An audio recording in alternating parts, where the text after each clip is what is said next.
Gold, trusted gold buyers. మీరు తాకట్టు పెట్టిన బంగారాన్ని విడిపించి ఈ రోజు ఉన్న మార్కెట్ ధరకు కొనబడను.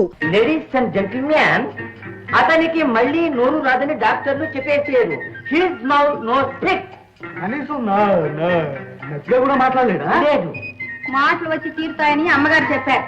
అంటే ఆ మోగోడికి అమ్మగారు చుట్టూ ఏముంటావు అంతే కదా. ఇక అసలు డాక్టర్లు రోజుకి ఏం చెప్తారో తెలుసా? నువ్వు చచ్చే వరకు బతికే ఉంటావురా అని చెప్తారు. అలాగే ఓదార్పు మాటలు ఏవో చెప్పుకుంటుంది. బాగా చెప్పావు. అమ్మగారిది జాలిగుండె గనక పొమ్మలు లేక ఇంట్లో ఉంచుకొని పోషిస్తున్నారు. I know thought star hot ఇంత థాట్. ఒరే ఒరే ఏట్రా నీ నాటు భాష? అది కాదు గురు, నటీనటుల ప్రేమ ఇంత ఘాటుగా ఉంటుందని వీడు ఎప్పుడు అనుకోలేదుట. ఒరే జాను, నీ బుర్రంతా మట్టారా? ఇంట్లో తిరిగే కుక్క పిల్ల కాలు ఇరిగిందనుకో ఏం చేస్తాం? కట్టు మూల పడేస్తాం. దాని అవగాహన పోలేదా? అది మనం విడిచిపెట్టదు. అదే మన హీరో పరిస్థితి. మరొకరి దయా జాలితో ఎన్నాళ్ళు బ్రతుకుతావు? ఎలా బ్రతుకుతావు? నువ్వు ఎలా ఉన్నా ఎక్కడ ఉన్నా ఇంకొకరి జీవితానికి భారం కాకూడదు.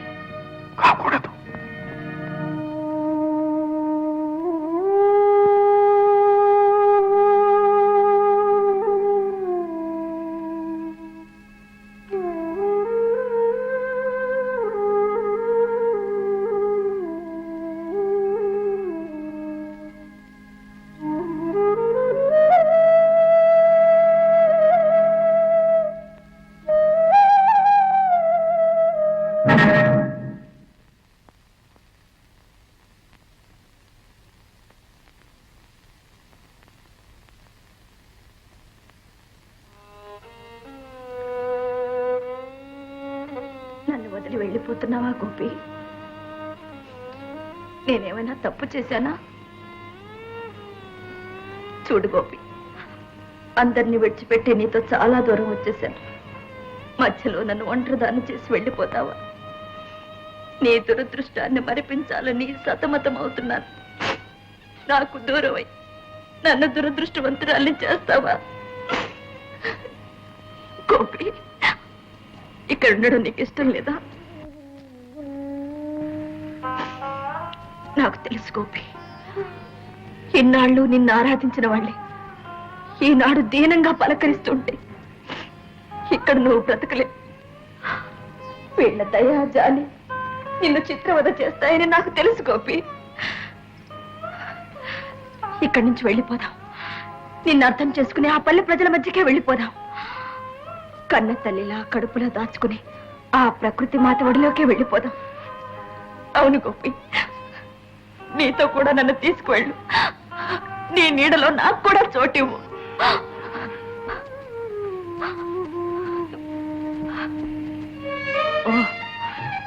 ఈ ఆస్తిని అంతస్తుని ఎలా వదులుకుని వస్తానని అనుకుంటున్నావు కదా?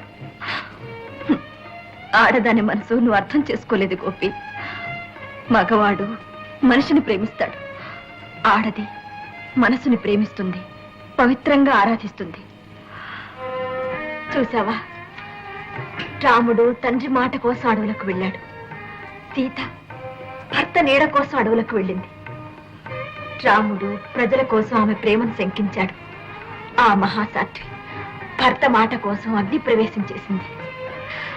అందుకే ఆ దంపతులు మన మనసుల్లో ఆదర్శంగా నిలిచిపోయారు. గోపి, నువ్వెక్కడుంటే నేను అక్కడే ఉంటాను. నీకెక్కడ మనశ్శాంతి దొరుకుతుందో నేను నా మనశ్శాంతిని అక్కడే వెతుక్కుంటాను. నన్నెన్నటికీ దూరం చేయదని నాకు మాటివ్వు గోపి. నీ పాదాల దగ్గర నాకు కాస్త చోటివ్వు గోపి.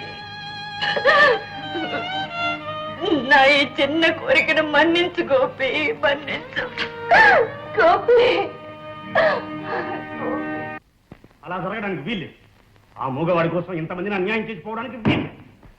సుధాకర్ గారు, ఈ పరిస్థితిలో గోపి పక్కనే ఉండడం ఎంతైనా అవసరం. నీ అవసరం నాటక సమాజానికి ఉంది, నిన్ను నమ్ముకున్న మాకు ఉంది. రాధా, ఆ మూగవాడి సేవకు అవసరమైతే డబ్బిచ్చి మనిషిని పెట్టు. ఆ పని మీరే చేయండి. డబ్బిచ్చి మరో కొత్త నటిని పిలిపించుకోండి. ఇది జరగని పని. రాధా, ఇంతకాలం నీ కోసం నీ ప్రేమ కోసం ఎన్నో త్యాగాలు చేశాను. కానీ ఆఖరికి నిన్నే త్యాగం చేయలేదు. నువ్వు సర్వనాశనం అయిపోతుంటే చూస్తూ ఊరుకోలేదు. ఆ మాట నా పట్ల సానుభూతితో అంటే ధన్యవాదాలు. అంటే నీ పట్టు విడవు అన్నమాట. ఇది కేవలం పట్టుదలే అయితే ఎప్పుడో విడిచిపెట్టేదాన్ని. ఏమైనా సరే నువ్వు ఈ సంస్థని విడిచిపెట్టడానికి వీల్లేదు. గోపి కోసం నా సర్వస్వాన్ని, అవసరమైతే నా ప్రాణాన్ని ఇవ్వడానికి కూడా సిద్ధంగా ఉన్నాను. కానీ రాధ, నువ్వు ఈ నాటక సమాజాన్ని వదిలిపెట్టలేదు. అగ్రిమెంట్ ఉంది, దాని మీద నీ సంతకం ఉంది. అది సిరాతో రాసుకున్న ఒప్పందం. ఇది మనసుతో పెనవేసుకున్న అనుబంధం. అయినా అవన్నీ నాన్నగారు చూసుకుంటారు. వస్తాను. నమస్తే.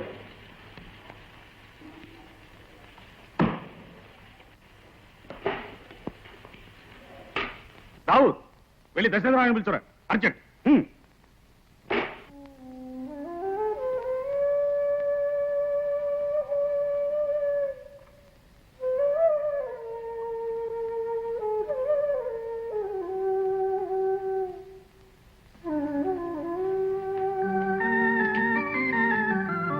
రాధా, నీ విన్నదంతా నిజమేనా? దేని గురించి నాన్న? నీ గురించి, నాటక కంపెనీ గురించి. నన్ను అడగకుండానే అర్థం చేసుకుంటారనుకున్నాను నాన్న. రాధా, అభిమానానికి, సేవలు చేయడానికి ఒక హద్దు ఉంది. ఆ మాటే సుధాకర్ గారితో చెప్పాను. ఇన్నాళ్ళు కళను అభిమానించాను, నాటక రంగానికి సేవ చేశాను. ఈనాడు నేను నమ్మిన వ్యక్తికి, నన్ను నమ్ముకున్న వ్యక్తికి సేవ చేసుకుంటున్నాను. తప్ప? కవిత్వం చెప్పడం తేలికేనమ్మా, కానీ దాంతో కడుపు నిండదు. ఇప్పటికి నిండింది చాలు. చూడమ్మా, కలవాళ్ళు కాలక్షేపం కోసం నోరు లేని జంతువుల్ని పోషిస్తారు. అలాగే నీకంత అభిమానమే ఉంటే ఈ నోరు లేని మనిషికి కాస్త తిండి పెట్టు, పోషించు. అంతేగాని నీ బ్రతుకు.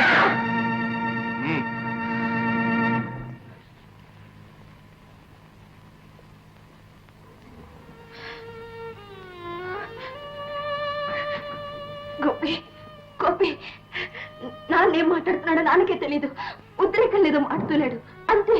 అవును గోపి, నాన్న అలాంటి వాడు కాదు. గోపి, ఇవన్నీ మనసులో పెట్టుకో గోపి. గోపి, నాన్నను క్షమించు గోపి. గోపి, నా ముఖం చూసి నాన్నను క్షమించు గోపి.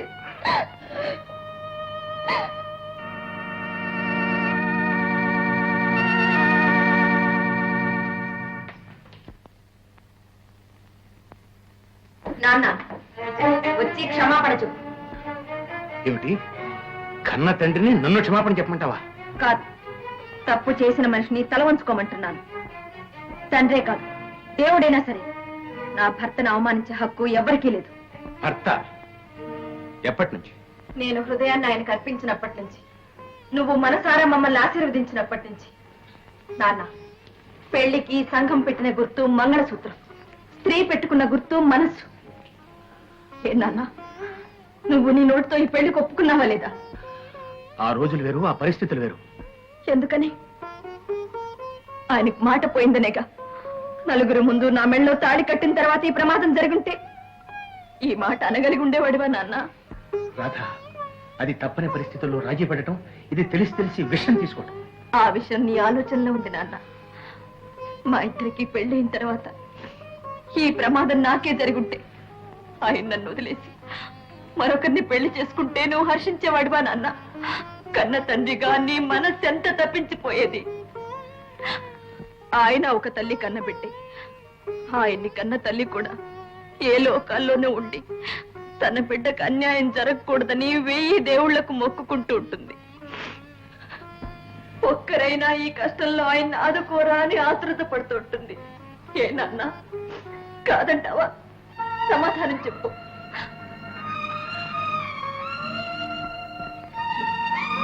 మన సంతోషమే కోరుకుంటే అది ప్రేమ అనిపించుకోదు, పశుత్వం అనిపించుకుంటుంది.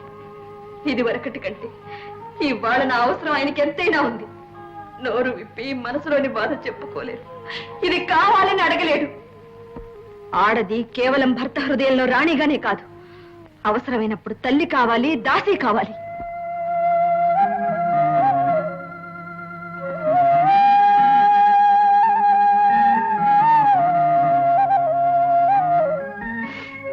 నా అన్న వాళ్ళ అండ నోసుకొని ఆ దురదృష్టవంతుడిని విడిచిపెట్టమంటున్నావే నాన్న.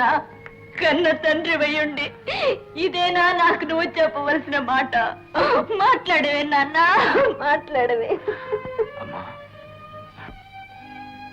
అమ్మా, ఇంతకాలం నిన్ను నా కన్న కూతురుగా, లోకానుభవం లేని ఒక అమాయకురాలిగా నేను చూశాను. కానీ ఇవాళ నీలో పరిపూర్ణమైన ఒక స్త్రీమూర్తిని చూస్తున్నానమ్మా. నన్ను క్షమించు తల్లి, క్షమించు. నాన్న, అవునమ్మా, నువ్వు మామూలు మనిషివి కాదమ్మా. నన్ను మళ్ళీ మనిషిని చేసిన ధర్మదేవత. కళ్ళు తెప్పించావమ్మా. నాన్న, సుధాకర్ గారు నన్ను బెదిరించారు, భయపెట్టారు. మన బ్రతుకుల్ని నాశనం చేస్తానని చిందులు తొక్కాడు. పేదరికంలో తలమునకైన వాడిని గతాన్ని తలుచుకుని వణికిపోయాను. నీకు అదే గతి పట్టకూడదని ఆరాటపడ్డాను. అందుకే నా కర్తవ్యాన్ని కూడా మర్చిపోయానమ్మా. నాన్న, అమ్మా, ఇక నేను ఎవరికి భయపడినమ్మా. అధికారానికి, పేదరికానికి, దేనికి భయపడినమ్మా. కాలి కింద నలిగి చీమలకి రెక్కలొచ్చాయన్నమాట. మీ స్థానాన్ని మర్చిపోయి నన్నే ఎదురుస్తున్నారు. ఎదిరించడం కాదు సుధాకర్ గారు, అర్థిస్తున్నాను. మీరు పెద్దవారు, మాకు అన్నం పెట్టి పోషించినవారు. నాకు ఒక్కగానొక్క బిడ్డ. ఆమె జీవితంలో సుఖ సంతోషాలు ప్రసాదించమని చేతులెత్తి వేడుకుంటున్నాను. ఇవి నేను మనస్ఫూర్తిగా చెబుతున్న మాటలు, నన్ను అర్థం చేసుకోండి. అర్థం చేసుకోవాల్సింది అన్నం తినే మనుషుల్ని, నీలాంటి వాళ్ళని కాదు. సుధాకర్ గారు, అరవకు. అదేనా నీ ఆఖరి మాట? అవును, సరే. నన్ను దాటి ఎలా పోతారో నేను చూస్తాను. ఈవేళ మీరు పరువుగా బ్రతుకుతున్నారంటే అది నేను పెట్టిన భిక్ష. మీరుంటున్న బంగళా, కారు, ఆఖరికి మీరు కట్టుకున్న బట్టలు అవన్నీ కూడా నేను ఇచ్చినవి. ఇచ్చిన వాళ్ళకి తీసుకోవటం ఎలాగో బాగా తెలుసు. గుర్తుంచు, నేను కావాలనుకుంటే నిన్ను జైలుకి పంపగలను. ఆ దౌర్భాగ్యురాన్ని నాశనం చేయగలను. మీ ఇద్దరిని రోడ్డు మీద ముచ్చెట్టుకుని చేయగలను. ఇంతకాలం నువ్వు ఒక పెద్ద మనిషి నమ్మి మోసపోయాను. అంతేగాని నీలో ఇంత నీచత్వం ఉందనుకోలేదు. కళను పోషిస్తున్నావు అనుకున్నాను కానీ కళ పేరుతో వ్యాపారం చేస్తున్నావు అనుకోలేదు. సుధాకర్, నీకిదే చెప్తున్నాను. డబ్బిచ్చి కొనుక్కునే నీచత్వం నీకున్నా, అమ్ముడు పోయి అల్పత్వం మాత్రం మాకు లేదు. అవసరం అంతేకన్నా లేదు. నువ్వు ఇచ్చిన ఈ బట్టలు, కారు, బంగాళా వేసుకున్నందుకే బాధపడుతున్నాను. సిగ్గుపడి చస్తున్నాను. నీ కూర్చోవడా? నేను ఏం చేస్తాను చూడు. ఏం చేస్తావా? నన్ను జైలుకి పంపిస్తావు, లేదా నా ప్రాణం తీస్తావు, అంతేగా. కానీ ఒక్కటి మాత్రం గుర్తుంచుకో, నా బుందులో ప్రాణం ఉండగా నా బిడ్డకి ఇష్టం లేని పని చేయను. దాన్ని నీకు బానిసగా పెట్టు. అంతేకాదు, మరొక్క మాట, నీ ఐశ్వర్యం అంతా నీకే వదిలి మా దారి మేము వెళ్ళిపోతాం. అదంతా నీ నెత్తిన కట్టుకుని గంగలో దూకు. దావూద్,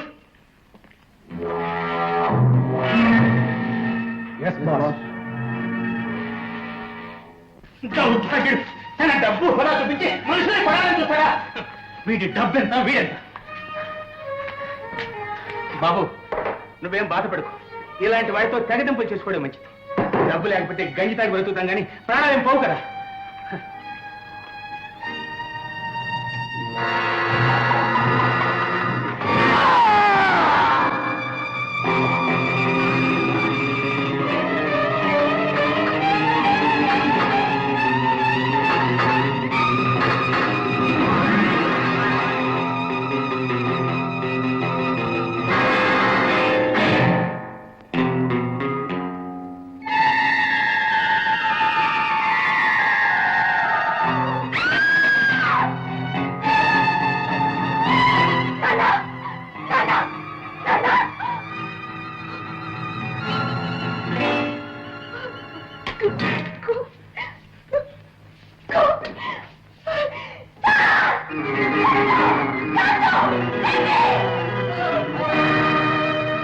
ఏమిటి రాదా? ఏమిటి? ఏం జరిగింది? సుధాకర్ గారు, చూడండి, గోపి నాన్నని చంపేశాడండి.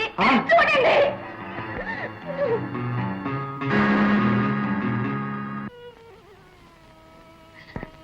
గోపి, నాన్న నీకే అన్యాయం చేశాడు. ఎందుకు చేశావు ఈ ఘోరం? ఎందుకు చేశావు గోపి ఈ పని?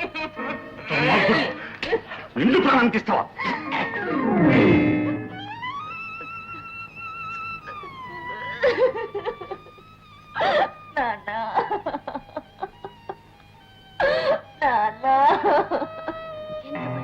అయ్యగారిని చంపుతావా? అమ్మో, ఎంత ఘోరం! ఎంత బ్యాగ్ మేక్స్ యూ? ప్రాణం తీస్తాను.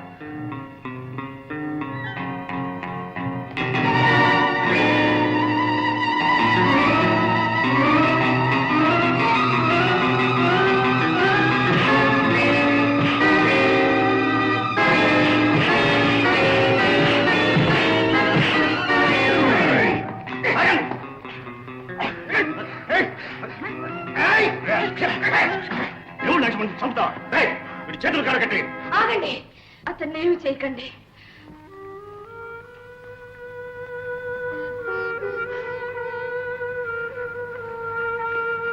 గోపి, నా మాట నమ్మి నాన్న మనసు మార్చుకున్నాడే. నీ కోసం పేదరికాన్ని వరించడానికి కూడా సిద్ధపడ్డావే. అటువంటి నాన్నను చంపడానికి నీకు చేతులు ఎలా వచ్చాయి? నువ్వెందుకు ఇలా రాక్షసుల్లా మారిపోయావు? చంపు, నన్ను కూడా చంపేది కత్తి తెచ్చుకో. నాన్నను చంపేసావుగా, నన్ను చంపేది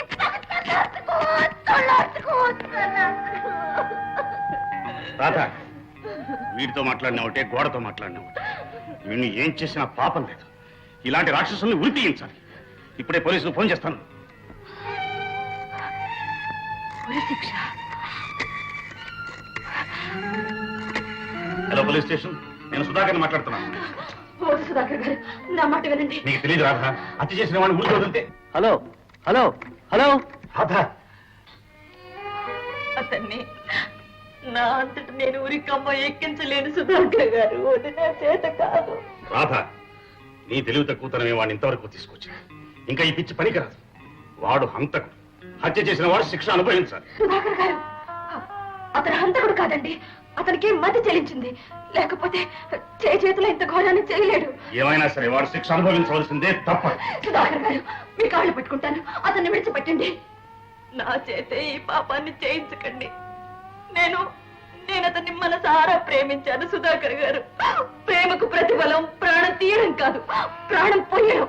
సుధాకర్ గారు, ప్లీజ్ ప్లీజ్.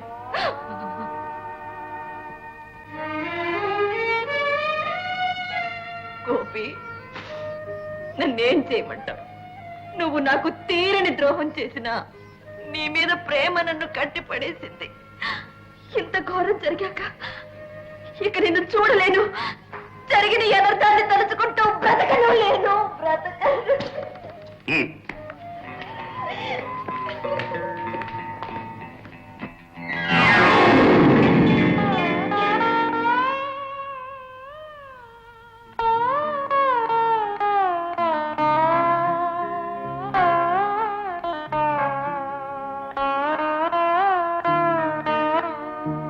వెంకన్నా, సామాన్ సర్దావా? చేద్దాం. గుమస్తా గారు, 2 రోజుల్లో వస్తాం. ఇల్లు జాగ్రత్త. హాయ్ పోనివాయ్.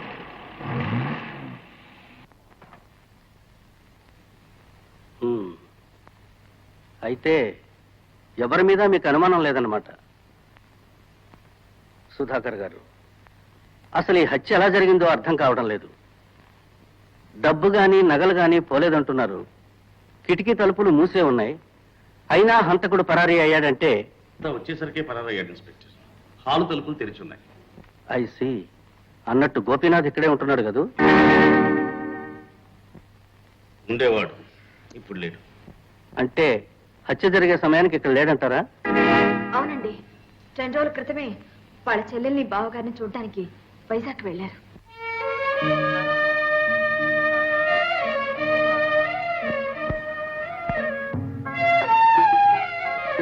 ఓలాలో ఓలాలో వెళ్ళిపోతున్నావేటే? అరే, అడుగుతుంటే తోసుకెళ్ళిపోతున్నావేటే?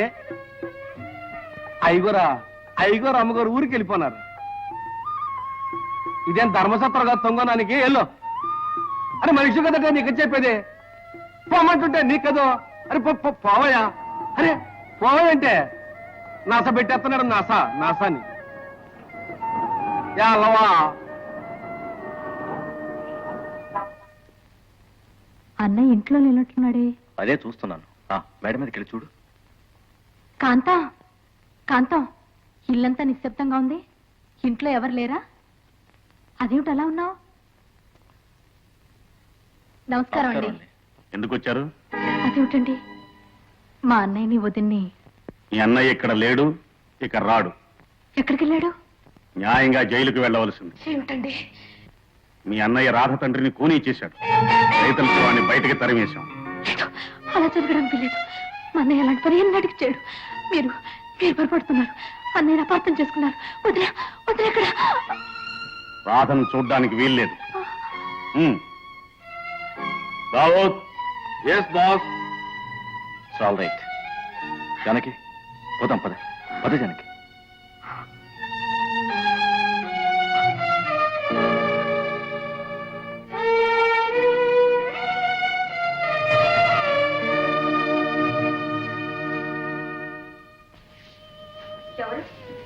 వచ్చింది? జానకి జానక మరి పైకి రాలేదే? ముఖం చెల్లక అంతకుడి చెల్లెలు అంతకంటే ఏం చేస్తుంది? నేనే పమ్మన్నా. నువ్వు వెళ్ళి రెస్ట్ తీసుకో. సరిగ్గా ఆలోచించి చెప్పు. మాకోసం ఎవరన్నా వచ్చారా? లేదమ్మగారు, ఎవరు రాలేదు. చింపిరి గుడ్డలతో కూడా వచ్చినాడు అమ్మగారు, కానీ ఆయన మోగోడు. అవునమ్మగారు, గుడ్డ అప్పగించి ఇల్లు చూస్తాడు, నన్ను చూస్తాడు, ఏడు చెప్పలేడు, బికారినాగా ఉన్నాడు. నానే పంపనేసినాను. పిక్కారనుకున్నావా? ఏమండి, అన్నయ్య అయి ఉంటాడు, సందేహం లేదు. ఎక్కడున్నాడో ఏమయ్యాడో పదండి వెతుకుదాం.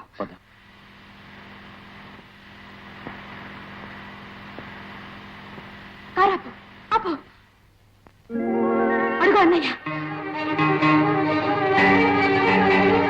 అన్నయ్య అన్నయ్య అన్నయ్య అన్నయ్య, ఎంత పని జరిగింది అన్నయ్య, ఎంత పని జరిగింది. జానకి, ఇంటికి తీసుకెళ్దాం పద. రా అన్నయ్య రా.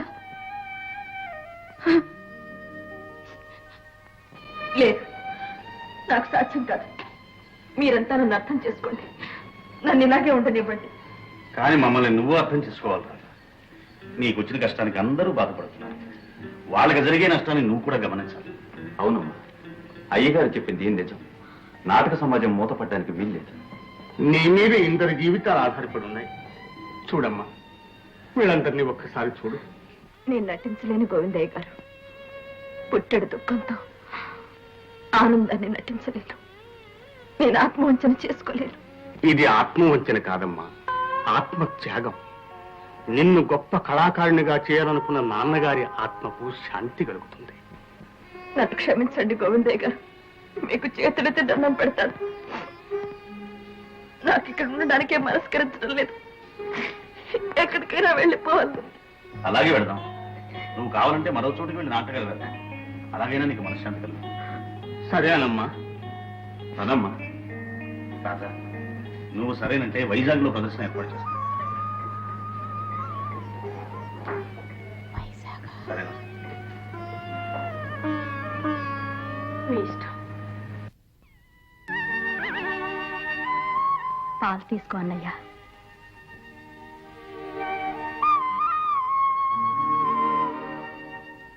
అన్నయ్య, పడుకోబోయే ముందు తప్పకుండా పాలు తీసుకో అన్నయ్య.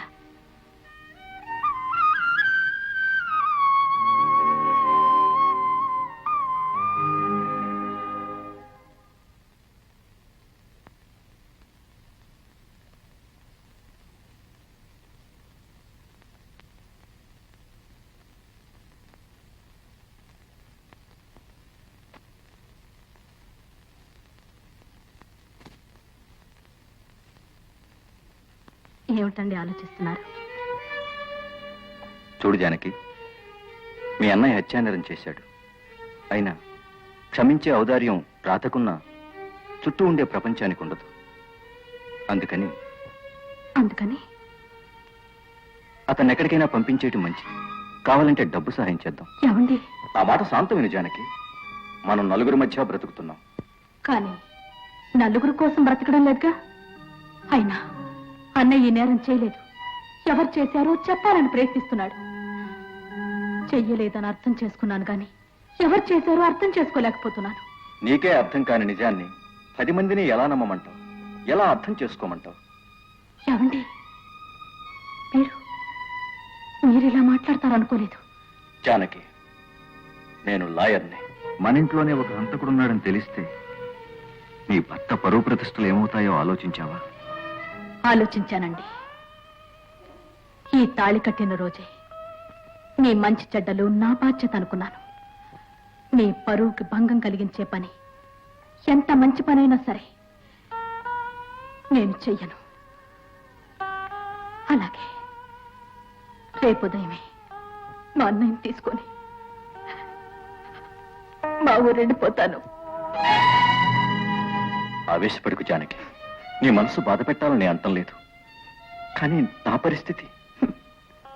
అన్నయ్య పరిస్థితి ఆలోచించారా? తన కష్టాన్ని నోరు విప్పి చెప్పుకోలేడు. అన్నం కావాలి అని అడగలేడు. కేవలం నన్ను చూసుకొని తృప్తి పడుతూ జీవశ్రమన్నాగా బ్రతుకుతున్నాడు. నేను పోతే మిమ్మల్ని పరువుగా చూసే లోకమైనా ఉంది, కానీ నేను తప్ప మా అన్నయ్యకి ఇంకెవ్వరూ లేరండి. మీకు చెడ్డ పేరు రాకుండా నేను కాపాడతాను. నేనే మన్నయ్యని తీసుకొని ఇక్కడి నుంచి వెళ్ళిపోతానండి. జానకి, వెళ్ళిపోతాను. జానకి,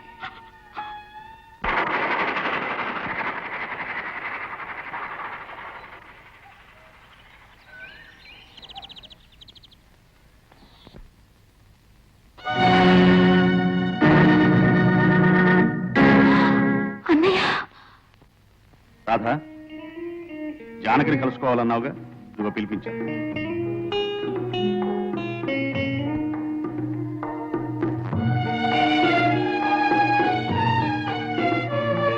చూడు, ప్రదర్శనకి 20 నిమిషాలే టైం ఉంది, త్వరగా కానీ.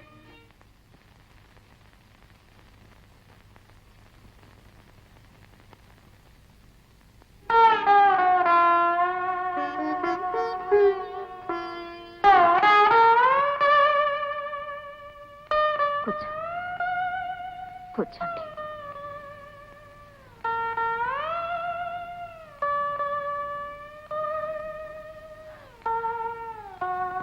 జానకి, గోపి వైశాఖ్ వచ్చాడా?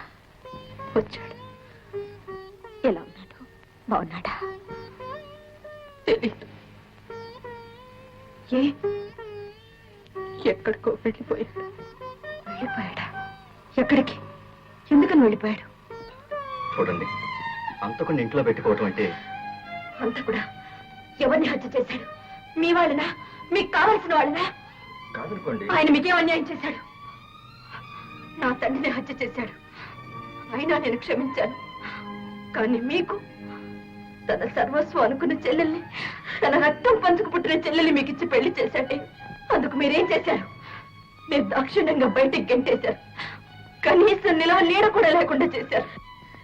నువ్వు తోడబుట్టిన దానివే, నిస్సహాయుడు, నోరు లేని అన్నయ్యకి ఇంత ఆశ్రయమే లేకపోయావే. నువ్వు ఒక చెల్లెలివేనా? ఆయన ఇంట్లో నుంచి వెళ్ళగొట్టిన తర్వాత నీకు అన్నయ్య సహిస్తోంది, నిద్ర ఇలా వస్తుంది. జానకి, భగవంతుడా, ఏం బంధువులు, ఏం ఆప్యాయతలు.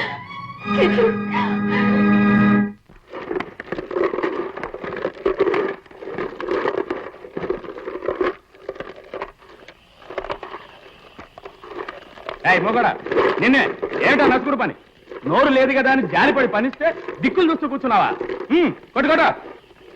ఏమిటి అలా నోరు ఎలబెట్టి చూస్తున్నారు? మీ పని మీరు కానివ్వండి. Good morning sir. Morning. Good morning. రామ్మా.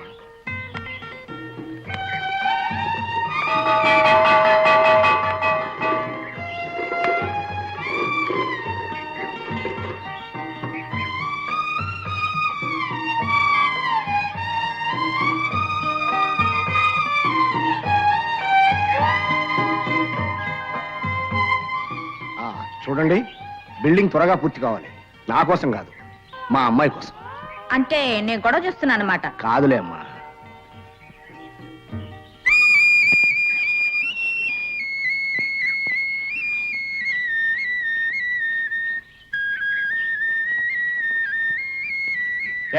నిన్నేనయ్యా, ఇదొక మోగ సదా. ఇక్కడ వేలముద్ర వేయి. ఇలాగే పని చేసావంటే నిన్ను పనిలోంచి తీసేస్తాం. జాగ్రత్త. వెళ్ళు. రా. ఏం కావాలి? ఇదా 2 రూపాయలు.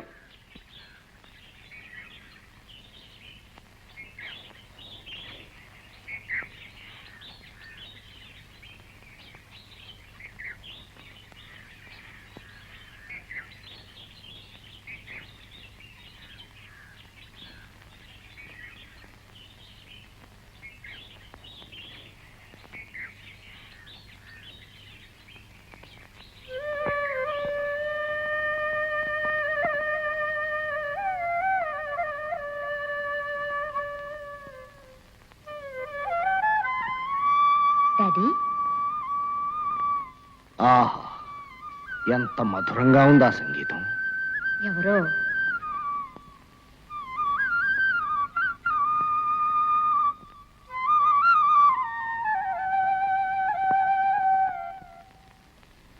ఎవరు బాబు తమరు? వీడిక్కడ రోజు కూలీ సార్, మూగవాడు. మధురాతి మధురమైన సంగీతం వినిపించే మీ చేత రాళ్లు కొట్టించాను. నన్ను క్షమించండి బాబు. బాబు, నేను సంగీతం అంటే ప్రాణం ఇస్తాను. ఏదో మామూలు సంగీత ప్రియుణ్ణి. దయచేసి మీరు మా ఇంటికి రండి. నా ఆతిథ్యాన్ని స్వీకరించండి. కాదనకండి, మీలాంటి వారు ఉండవలసిన చోటు ఇది కాదు, చేయవలసిన పని ఇది కాదు. మాతో రండి ప్లీజ్. సందేహించకండి, రండి. ప్లీజ్. డాడీ కూడా చాలా బాగా పాడతారు సార్. ఆ మాట ఆయనతో చెప్పడం పరిహాసంగా ఉంటుందమ్మా. నా పాండిత్యం ఆయన ప్రతిభకి దిగదుడు. అమ్మాయి మాటలు నమ్మకండి బాబు. నాది ఏదో శృత పాండిత్యం. మీ దయ ఉంటే మీ దగ్గరే నేర్చుకోవాలని ఉంది.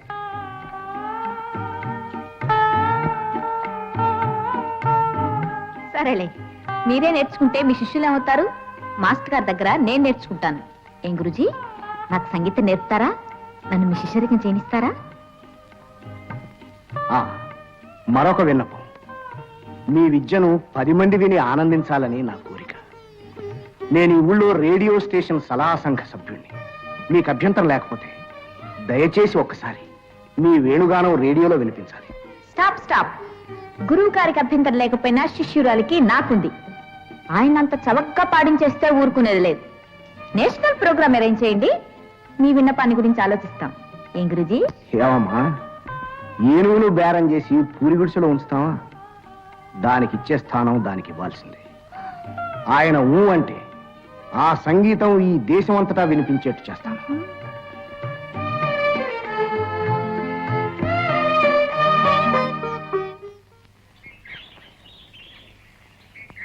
గురూజీ, భగవంతుడు చాలా దుర్మార్గుడు గురూజీ. లేకపోతే ఏమిటి చెప్పండి, ఇంత అపురూపమైన కళనిచ్చి మీకు గొంతిచ్చుంటే ఎంత బాగుండేది. ఫ్లూట్ వాయించే మీరు మా మతి పోగొడుతున్నారంటే, నిజంగా మీరు పాడగలిగుంటే ఓ ఇంకెంత అద్భుతంగా ఉండేదో. ఇదే గురూజీ, నా జీవితంలో 2 కళాకారుల పాట విని నేను ఒళ్ళు మర్చిపోయాను. ఒకరు మీరు, 2 ప్రఖ్యాత గాయకుడు గోపీనాథ్. ఇది గోపీనాథ్ రాధాదేవి పాడిన పాట. ఈ పాట అంటే నేను చెవి కోసుకుంటాను గురూజీ. ఇది వింటుంటే పాట పాడినట్టుండదు, వాళ్ళిద్దరి గుండెల్లో నుంచి ఆ పిలుపు వినిపించినట్టుంటుంది. ఇది వినండి. And for more videos, Please subscribe to iDream. Please subscribe to iDream. Please subscribe iDream. And please subscribe to iDream. For more videos, subscribe to iDream. please like, share and subscribe to the channel. Congratulations, iDream. Subscribe to iDream. Subscribe to iDream. So subscribe to iDream Media. iDream team అందరికి huge congratulations. Please subscribe iDream Media. Please subscribe to iDream. Subscribe iDream. Please subscribe to iDream. iDream అంటే నా కళల ఛానల్ను subscribe చేసుకున్న నోరు తిరుగుతలేదు. మీరైతే గంట గుర్తు కొట్టండి. For more such videos, please subscribe to iDream. Subscribe to iDream. Please subscribe to iDream. Please subscribe iDream Media. Please do subscribe to iDream. Please subscribe to iDream Media. For best entertainment and information, please subscribe iDream. And don't forget to subscribe to iDream.